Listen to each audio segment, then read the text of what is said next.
تو اس لیے ہمیشہ سے لوگ اللہ والوں سے تعلق قائم کرتے تھے، ان کی صحبت میں رہتے تھے، ان جیسا بننے کی کوشش کرتے تھے۔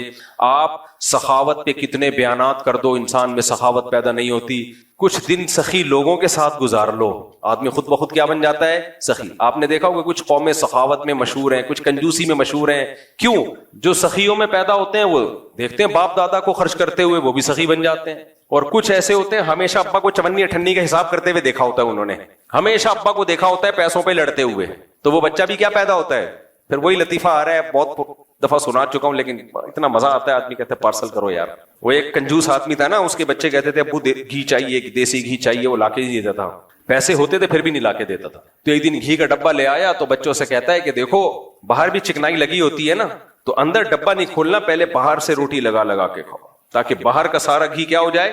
ختم۔ وہ ڈبے ہر کوکنگ آئل پہ بھی آپ نے دیکھا چکناہٹ ہوتی ہے، اور وہ بچے روزانہ، اس کے بھی بچے تھے کنجوس کے بچے، روزانہ روٹی ڈبے پہ رگڑ رگڑ کے کھا رہے ہیں۔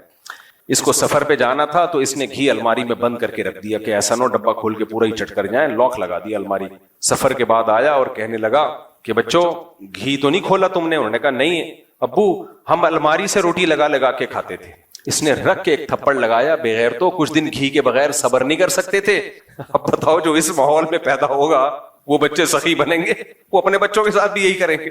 تو یہ گھی کا ڈبہ کئی صدیوں تک وراثت میں جائے گا، یہ کئی نسلوں تک۔ تو صحبت، ہاں میں یہ بتا رہا تھا کہ پہلے زمانے میں اس کی بڑی حیثیت تھی کہ کوئی پیر و مرشد ہونا چاہیے، اس سے ہم اپنی اصلاح کروائیں، لیکن جیسے کچھ شعبے چلتے ہیں تو ٹھیک ہوتے ہیں، بعد میں ان میں خرابیاں پیدا ہو جاتی ہیں۔ تو اب خرابی یہ پیدا ہو گئی کہ پیر و مرشد کو انسان سے اوپر کی کچھ چیز سمجھا جانے لگا ہے۔ پیر کا دائرہ کار دیکھو، ڈاکٹر کا دائرہ کار کیا ہوتا ہے؟ جو بیماری ہے اس کو ٹھیک کرے۔ ڈاکٹر سے آپ یہ مشورہ لیتے ہو کہ میں نے کہاں شادی کرنی ہے، کہاں نہیں کرنی ہے، کون سا بزنس کرنا ہے، کون سا نہیں کرنا، ڈاکٹر کہے گا ٹیکا لگا نکل یہاں سے، نہ میرا ٹائم ضائع کر نہ اپنا ضائع کر۔ تو پیر و مرشد کا کام ہوتا ہے آپ کے اندر جو گناہ ہے وہ آپ سے چھڑوا دے، بس۔ اس سے آگے پیر کا دائرہ کار بولو نہیں ہے، حتیٰ کہ شرعی مسائل بتانا بھی اس کا کام نہیں ہے، وہ مفتیوں کا کام ہے۔ لیکن آج کل جو مارکیٹ میں پیر آ رہے ہیں، میجورٹی، سب نہیں، بہت سے اچھے بھی ہیں الحمدللہ، میجورٹی کیا ہے؟ وہ پیر کم، اور اس کو معاذ اللہ پیغمبر سے بھی اونچا درجہ دے دیا ہے۔ میں جانتا ہوں ایسے لوگوں کو، شادی کر لی پیر کی مرضی کے بغیر، پیر صاحب ناراض ہو کے بیٹھ گئے، ابا اما کی نہیں مان رہے، پیر کو باپ بنایا ہوا ہے۔ شریعت میں ماں باپ کا درجہ پیر و مرشد سے بولو زیادہ ہے، ٹیچر سے بھی زیادہ ہے، یہ ذہن میں رکھو۔ آج کل بعض لوگ تعلیم دیتے ہیں استاذ کا درجہ ماں باپ سے زیادہ، نہ قرآن کے مطابق استاذ کا درجہ والدین سے کم ہے، بہت کم ہے، بہت بڑا درجہ ہے استاذ کا، لیکن ماں باپ سے کے برابر نہیں ہے۔ ماں باپ کو سب سے سپیریئر رکھا ہے اللہ نے۔ قرآن کے الفاظ دیکھو، عیسیٰ علیہ السلام پیدا ہوئے ماں کی گود میں، جب بول رہے ہیں تو برم بوالدتی، توحید کا اعلان کر کے کہہ رہے ہیں اللہ نے مجھے حکم دیا کہ اپنی ماں کے ساتھ اچھا سلوک کروں، میں ابھی ماں کی گود میں ہے۔ وہ پیغمبروں کو حکم ہے ماؤں کے ساتھ اچھا سلوک کریں۔ تو اور ابراہیم علیہ السلام کو دیکھو، اپنے والد سے کیسے نرم لہجے سے بات کر رہے تھے۔ تو اس لیے سب سے بڑا مقام، استاد سے بھی بڑا مقام کس کا ہے؟ تو پیر و مرشد کا ماں باپ جیسا مقام نہیں۔ اب بعض لوگ پیر و مرشد سے بیعت ہوئے، وہ پیر صاحب ان کے گھروں میں ایسا گھسے ہیں، ماں باپ کہہ رہے ہیں ہمارا بچہ ہمارے ہاتھوں سے نکل گیا، بھائی ہم نے تو بھیجا تھا گناہ چھوڑوا دیں گے، تو سارا دن پیر صاحب کی خدمت میں لگا رہتا ہے، ہمیں ہمارا تو رائے نہیں ہے۔ مولانا شلوی تھانوی رحمۃ اللہ علیہ بڑے حکیم تھے، حکیم الامہ تھے، حکیم سے مراد حکمت والے۔ انہوں نے ان پیروں پہ رد کرتے ہوئے لکھا ہے کہ لو تھی کسی اور کی اور ہو کسی اور کی گئی ہے اولاد، جنا کسی نے اور ہو کسی اور کی گئی، نہ جنہوں نے جنا ہے انہی کی رہے گی۔